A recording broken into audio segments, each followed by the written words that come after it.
Hello, and welcome to the 3RPG Podcast, a podcast where we talk about RPG games and other stuff. My name's Jay Underwood. And I'm Chris. And I'm Sandra Rosner.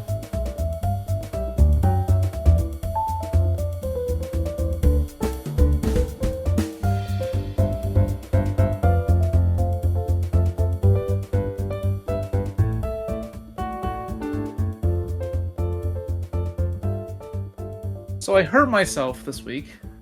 Oh. Okay, Johnny. Okay. Cat Yeah.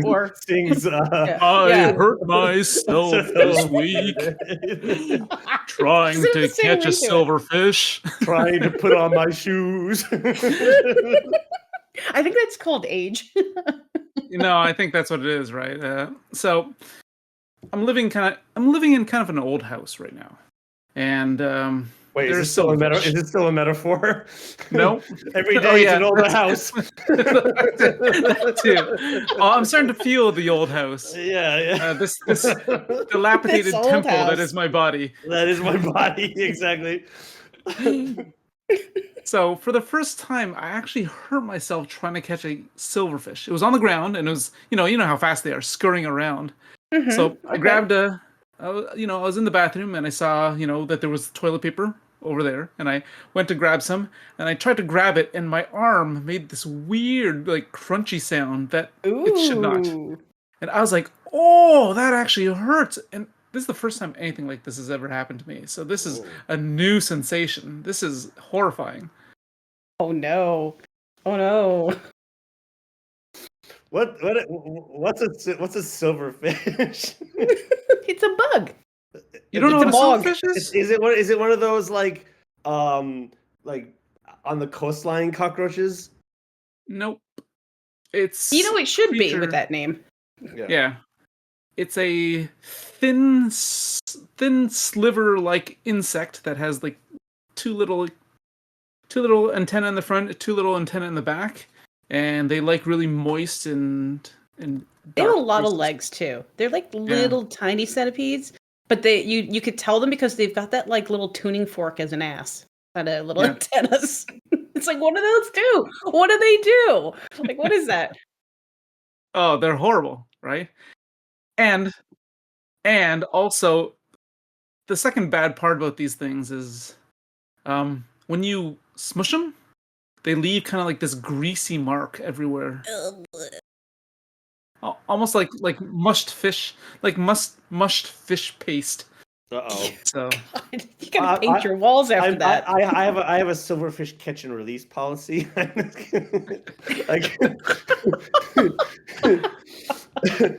The story of my father when he was living or when he was visiting Hiroshima, right? Yeah. He stayed with my grandparents' family, and one night. Did he get bitten by a mukaday? Well, you're on the right path. Where my dad took a bite out of it. It fell into his mouth. No. Ew. No. What a terrible day to have ears. Gross. They have been known to drop on wet, moist areas, right? So the mouth is pretty. They come in through the light fixtures or whatever, the little holes in the roof and stuff like that, and they're up there in the little damp attics and stuff like that. Oh my god! Oh no! Did you ask him what it tasted like or whatever? What do you? Oh my god, those things are nasty. Oh yeah. No. When I was in Hiroshima, there was one time, and this was really scary for me. I was by the Yahoo Dome or whatever it's called now, right? And I was biking. At that time, I used to do a lot of Pokemon Go, right? That was my big thing. And I would stop every here and there wherever there was a Pokestop, right? Because you're a cool dude. Well, I was. I had an amazing collection. Now my arm's giving out. Now I'm Silverfish Go or whatever. But I'd stopped at kind of this park area, and suddenly I felt something up my leg. I pulled the top of my pants off, and I shook it, and a centipede came crawling out. No. Yeah. Well, This has Here we go. nothing to Here do we with go, our Jay. topic today. Here we go, Jay. Speaking of bugs, I'm brought to mind the Flight of the Bumblebee, which is a Oh. really good piece of music in the classical repertoire that is well overplayed, but it could be used as a piece of music in your. How This is did so- you bridge this? How this- did you Yeah, do that? well done. That Well was done. so stupid. Well done. Both of your stories centered around Hiroshima, and there is a piece of music based on that, but I didn't want to go there because that gets a little bit darker. But anyway, Please don't.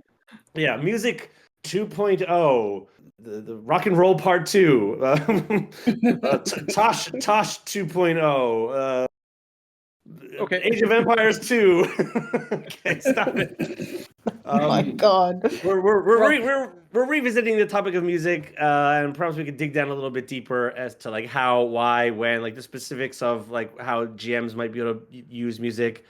And I think this conversation might be more specific to how GMs might implement music into their games, and we'll throw some suggestions for perhaps some obscure soundtracks or music that they want to use at the end.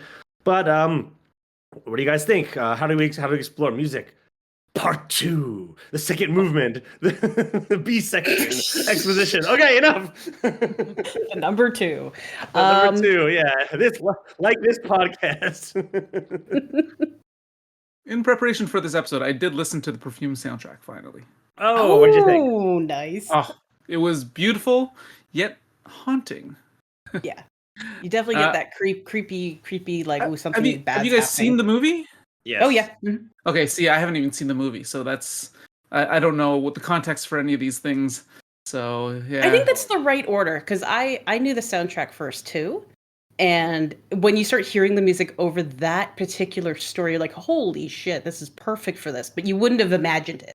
Like it's one of those strange things where a lot of times the soundtrack will telegraph a lot of what you can expect. Yep. This I wasn't expecting it, yet it was perfect.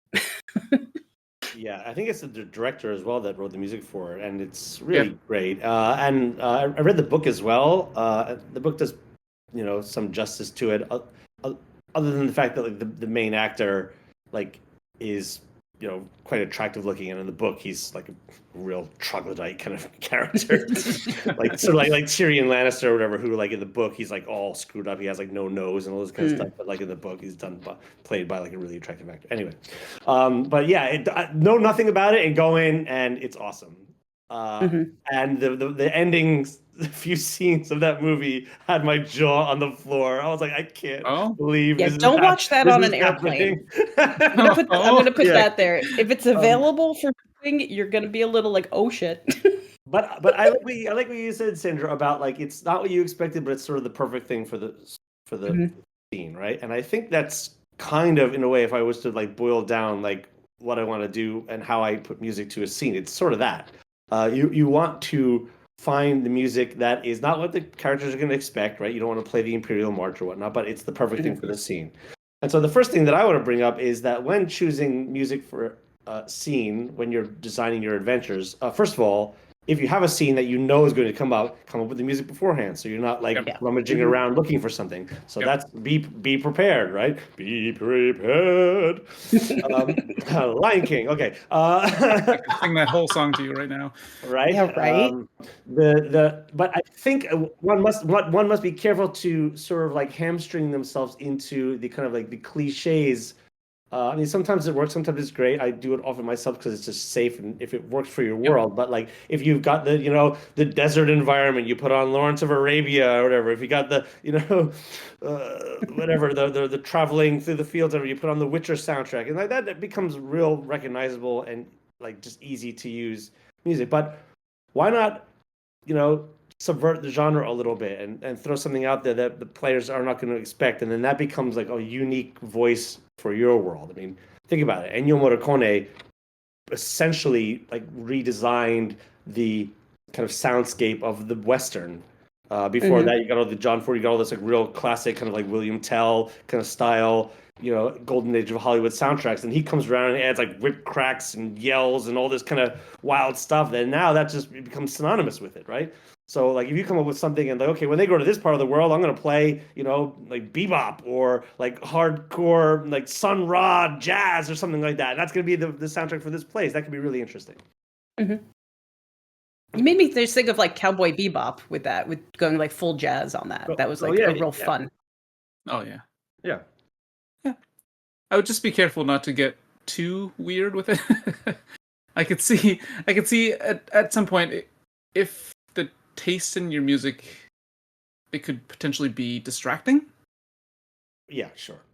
So just mild warning there, but or build up the context first. Like there's some things like if you really wanted, if in your mind the story you're telling is really kind of synonymous with a piece of music, there's a way to sort of like ease your players into that too, but that's going to take a lot more effort.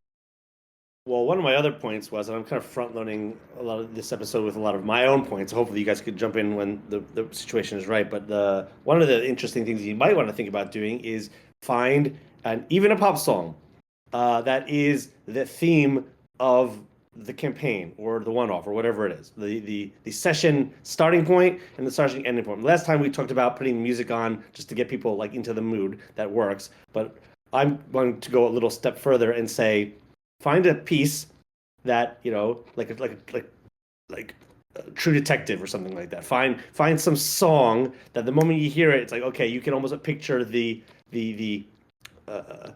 opening credits rolling, and you could do like a little bit of a recap, and then now you start. And at the end of the episode, you play it again or play a different one. And then you can mix them up from week to week. And that could be a really fun kind of episodic, like you're playing through a TV show and making it. That really gets people into this kind of dramatic place. I think that could work.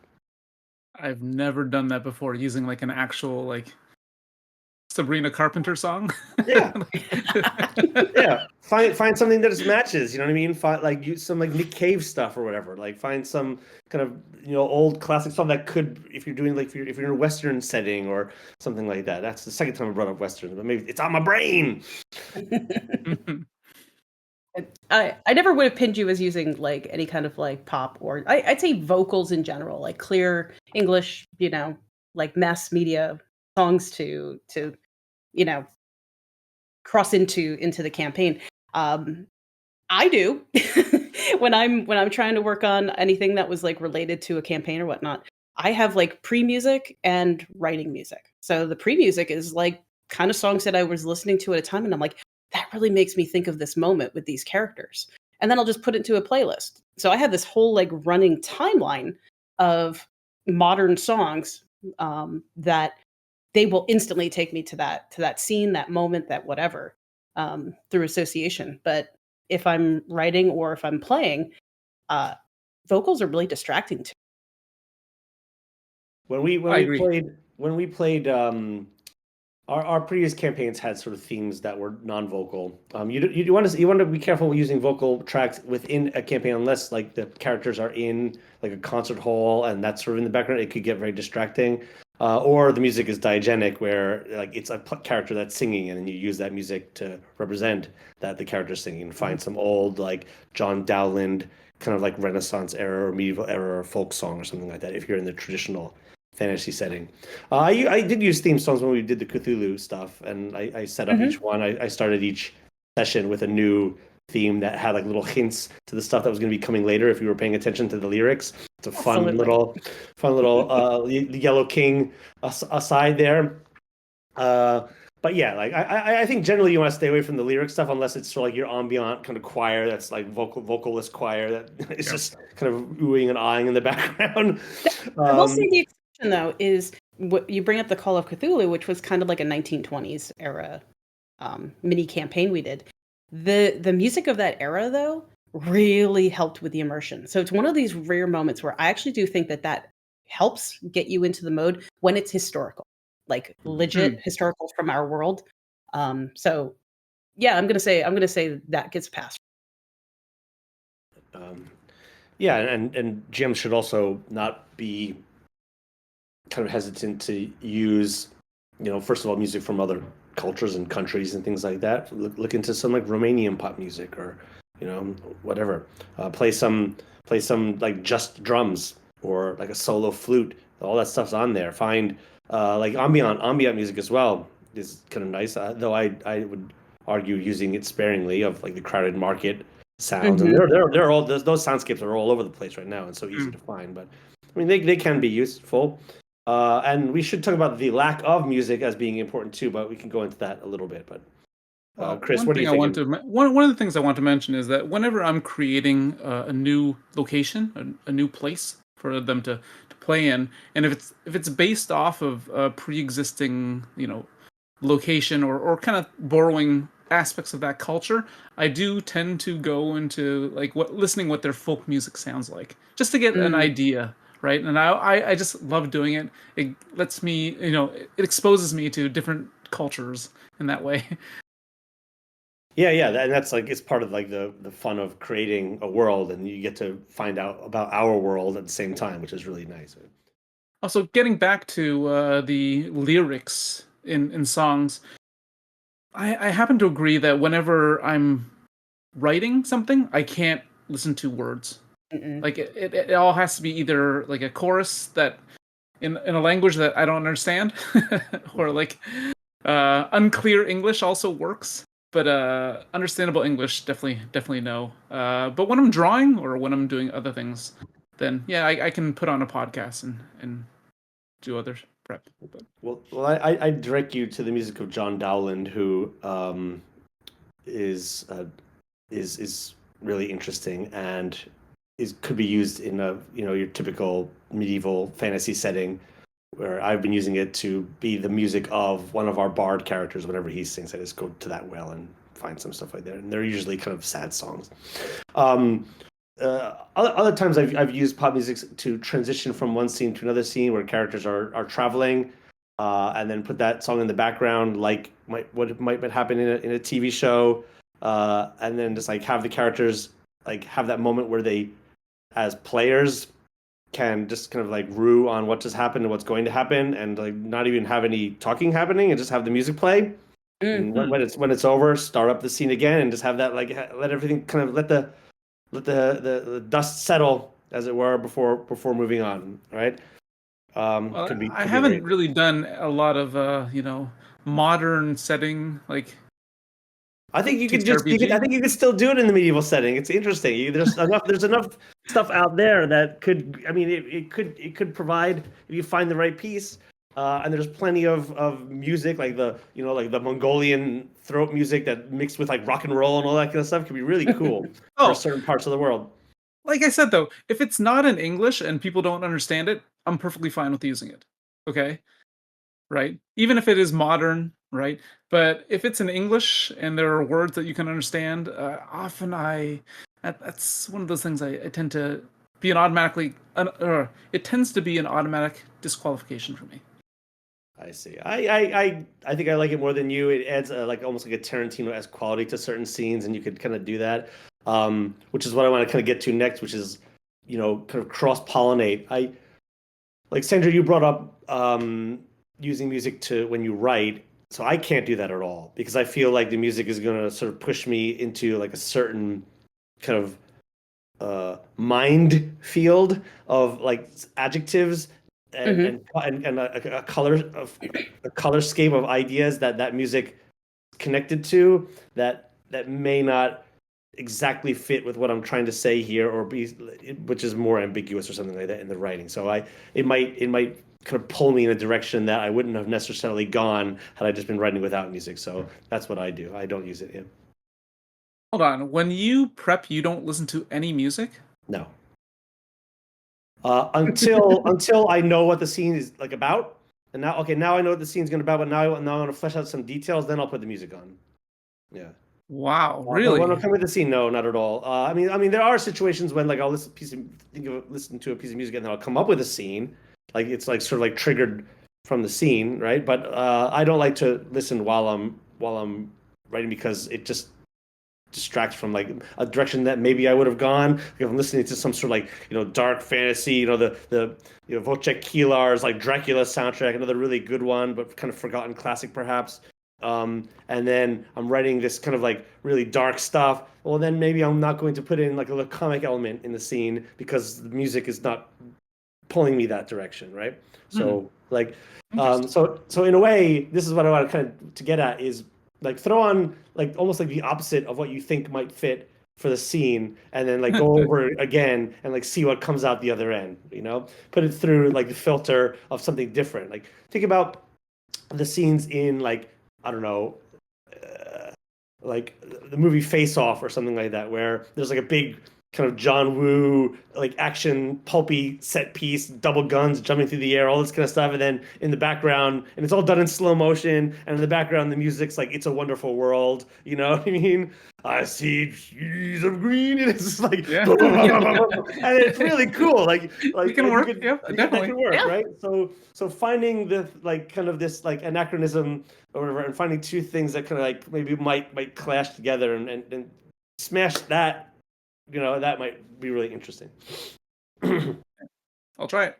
I'll try it next time. My next session, I'll throw in a song during a battle that does not fit the battle at all.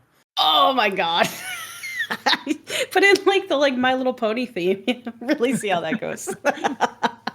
Yeah, you want to match the speed of the thing. Like if you got like something that could be like really kind of slow, you've got like Albignoni's Adagio for strings, which is often used as like a kind of like a nice background classical piece that could fit for like a dramatic ending of battle sequence or something like that. Though Evangelion did that a lot actually, where they throw in like classical music to like horrid battle scenes.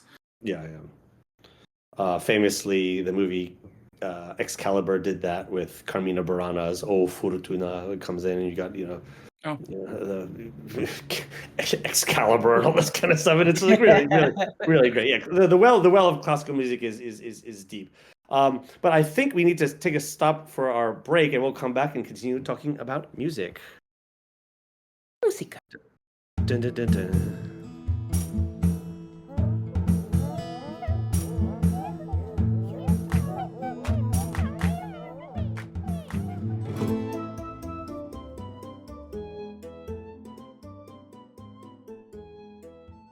This episode of the podcast is sponsored by Uncle Scabby's Tickle Shack.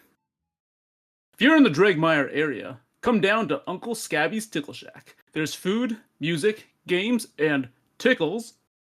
Get lost in a maze of rusty nails, find prize tickets at the bottom of a rabid rat pool, or try out pig ball, tick wrestling, or feast on our famous grounded snail lasagna. Escargot? Well, that's fancy for fine dining. We have all the MacGuffins you need. Lost Ring of the Third Emperor, Clawed Hand of Intangibility, Mayor's Daughter. We've got them all. And every night, Uncle Scabby emerges from his roiling pit of fetid sludge and selects one lucky entrant to join him in perpetual torment, binding his restless resentment for mankind by grafting their body parts and soul to his abominable mass. All other attendees, it's time to play a game of hide and seek you won't forget, no matter how hard you try. As always, admission is free for all children, and if it's a Luna Day, well, adventurers, half price. It's an infestation of fun, so come on down to Uncle Scabby's Tickle Shack and leash your inner giggle.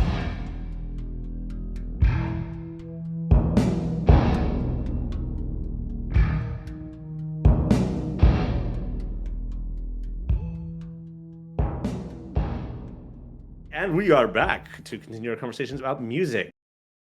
This is something a little bit off of what we're talking about, but Jay, how often do you make music for your campaign? Very rarely, sadly. It's just a matter of time, really. Though, hopefully on the 3RPG YouTube channel, there will be music for people that they can use in their campaigns. Bing, bing, bing. Also, I suppose if I were to make music, I'm making music for... I would be distracted by my own music.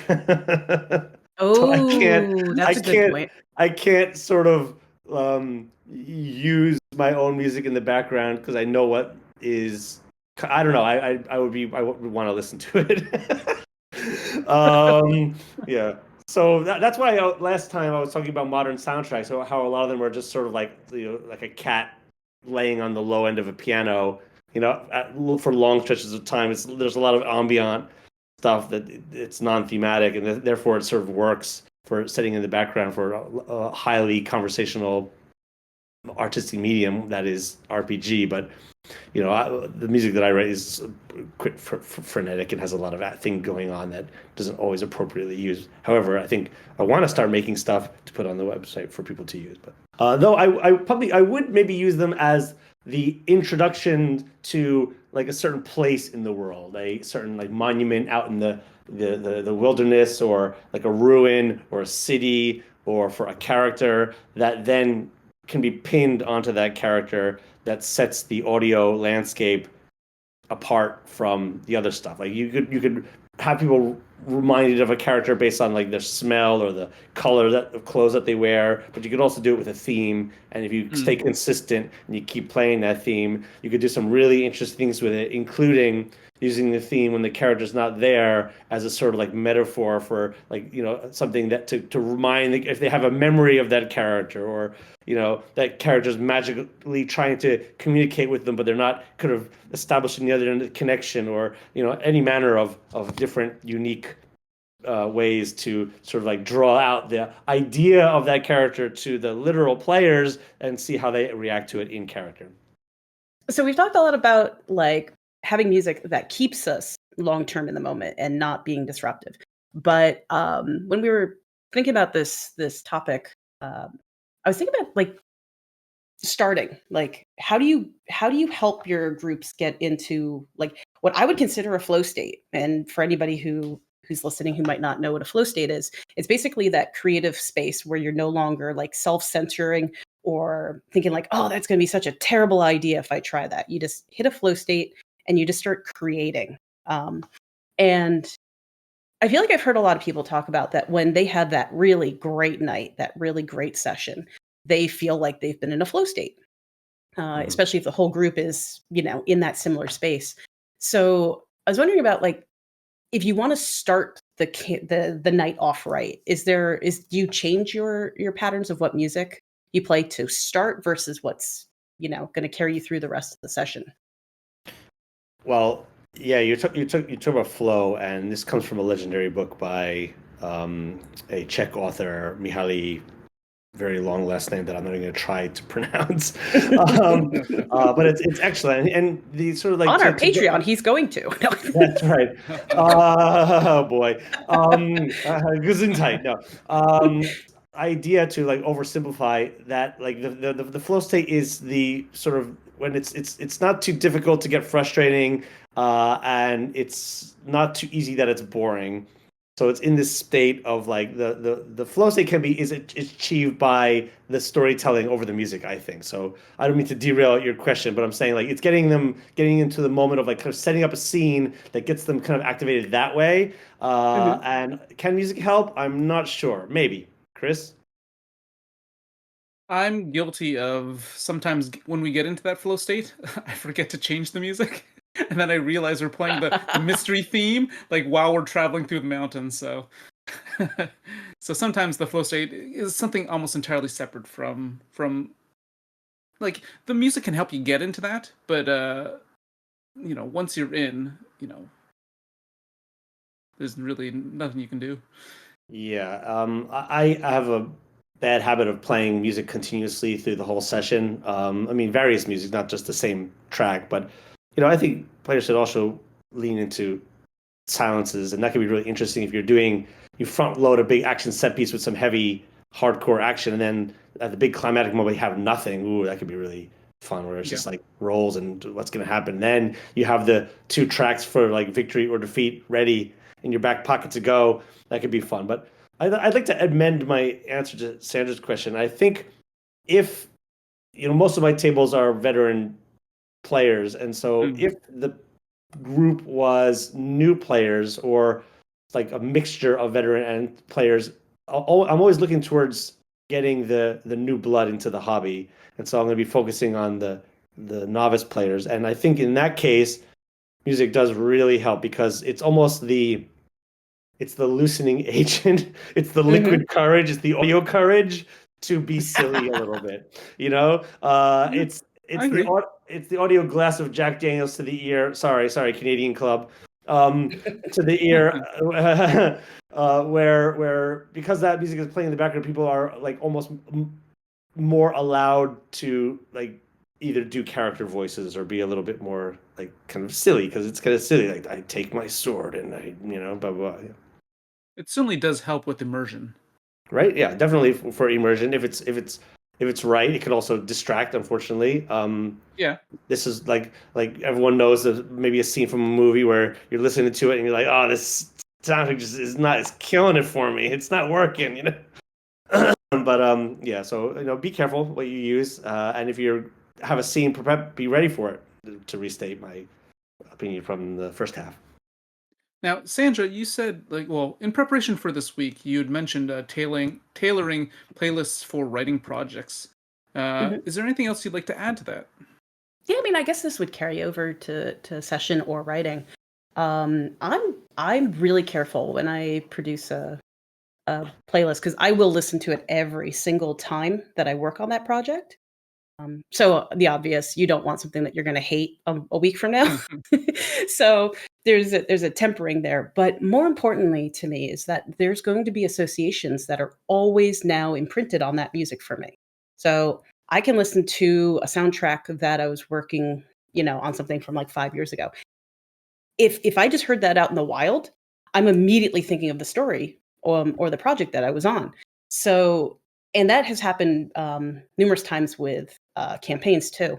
Like, I've told Jay about this, that there's certain themes that we had back from our very first campaign, which is like how long ago? And if I hear that song somewhere out there, it's like I will just stop in my tracks. I'm like, oh, it's the theme from, right? And it's like, so I would say like there's a plus and a minus side to using music to define specific moments, because you will imprint it. It will be there, and you will never be able to use that music again for something unrelated, because it's just now the thing. That is consideration that it's hard to prepare for, really. You don't know when a real iconic and memorable sequence is going to arise, unless it's like the big ending of a campaign. But if there's a particular track that fits like really appropriately well, and it does connect to that, then yeah, it does become hard to kind of reuse that track again, because then you're trying to like put lighting back in a bottle, and it doesn't always work. Now, when you're doing these, when you're preparing these playlists and you play them, are you playing them in a specific order, or is it dependent on the scene that you're writing, or is it just they're all on random? Oh, that's a good question. Strangely, in my mind, I'm splitting out my own work, or something that's like a novelization versus another like fantasy project that I'm hired for from like an IP. Generally speaking, though, I will listen to the order in which I've set them up and just let it cycle. My mind doesn't really pick up which song I'm on after I'm like too into it. It's just that is the music, and my mind knows what's going to be next. It's going to be next. And if it went out of order, suddenly I would actually be like a little disoriented, because then I'm wondering what's the next song. But no, I know my play orders, my playlists in perfect order. So yeah, if you'd put the random on, it would really frustrate me. Interesting. Yeah, for me, it's the concept of ritual. You think of ritual in like cultists or religion, right? But ritual is just nothing more than preparing your mind to turn off from its like daily worries and its normal like your rhythm of the day, your survival, right? Into the state of creating. So as long as I can have that predictable like ramp into my work, which is usually music, I start off with like a really like powerful piece, and then I move into my playlist, and then I can be writing for hours. It's just, as long as somebody doesn't disrupt me. But yeah, ritual is really important. And that's why I was mentioning it as a method that I thought would work going into session 2, because it works so well for other artists that I know. Why don't we close shop here by just offering a bunch of kind of soundtracks that our listeners may or may not have used, that they can go like scour YouTube for and try them out in their own campaigns, to kind of give them little time savers, because it's always fun to find like a diamond in the rough, but maybe it's a good some starting points. I got 3 today. Freyrin Beyond Journey's End. Started listening to it. Excellent. It's pretty much everything that you would want for like a fantasy setting. I will definitely purchase this CD at some point, because I buy all of my CDs. And I think it's like Evan Call. So I've also been listening to some of his other soundtracks from his other works, and yeah, they're all really good. I can see them all being used in different aspects in different places. I find myself gravitating a lot to Eternal Eclipse. For some reason, their music tends to give me just that right buoyancy of like interest, but not too impactful, too driving. I love the Dune soundtrack, honestly. There's so much there that it gets you just enough, but it doesn't take you over the edge. Strangely, the other thing that I really like is you can find dozens of them out there, but string instruments that just change their tone periodically, but just low, continuous, something in that sound texture will drop me in, and I can almost ignore like a car crash through my window when I'm listening to that. So I have a couple of those because even that has to be varied by project. But I'm a huge fan of if you're not good at being queuing up different music for different things, something in the string instrument pieces will just be a really good background filler. Yeah, so I mean, with regard to like classical music, it's kind of hard to use it because it's often very active and there's a lot going on. And it can tend to distract and not be ambient enough. Unlike film score music, that even though a lot of film score music can be active, it kind of it's active in a different way. It's not meant to set a scene. It's meant to stand alone, and so it's kind of tough. But for some romantic encounters, I'd point them to maybe Ravel's Piano Concerto Second Movement, or for like a sneaky bit, also like Ravel's String Quartet Second Movement. Any of the Mahler adagios could work for an interesting dramatic sequence. It was mentioned before was Karl Orff's Carmina Burana, which has been used in countless movies, and everyone probably knows it. If you don't know, you know it. Yeah. And then I just made a list of a lot of kind of old school, not knowing the age of our listeners that may not have even seen these movies or know these soundtracks that could be really useful to use. And I've used them ad nauseum, perhaps, to my player group. But things like the works of James Newton Howard, the Alive soundtrack, the Fugitive soundtrack, Waterworld, excellent. James Newton Horner's soundtrack to Glory or Rocketeer are kind of forgotten classics. Backdraft was a good one, I remember. Backdraft by Hans Zimmer is also very good. Daylight, yeah. Michael Kamen's Die Hard 2. If you're in people don't like the movie, but it's got an amazing soundtrack with a lot of good action set pieces on it and some good suspense. You've got Basil Palladores, of course, Conan. Everyone uses. We talked about that last time, but perhaps slightly lesser known for science fiction scene would be the Starship Troopers soundtrack, which is excellent. And then if you want to go way back, you could listen to the old sort of classic Hollywood and like Bernard Herrmann, any of the Hitchcock stuff. Miklos Rosa, El Cid, Ben-Hur, Julius Caesar. The love themes and like the marches of those pieces can fit in any campaign of a classic medieval setting as well. So yeah, that's sort of my list. Don't like look into like musicals. Musicals often have instrumental numbers that do the themes that can be reappropriated for your own campaign. The first thing that comes to mind is the song Chess from the musical Chess by Benny Andersson and Bjorn of ABBA, which could be really good for like your intellectual baddie. And that's a really excellent instrumental piece that could be used.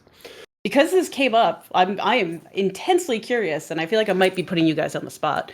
But we did mention like modern pop music that you've had associated with your campaigns, and I am dying to know if you're willing to share anything that that you've associated with a character or a villain or something.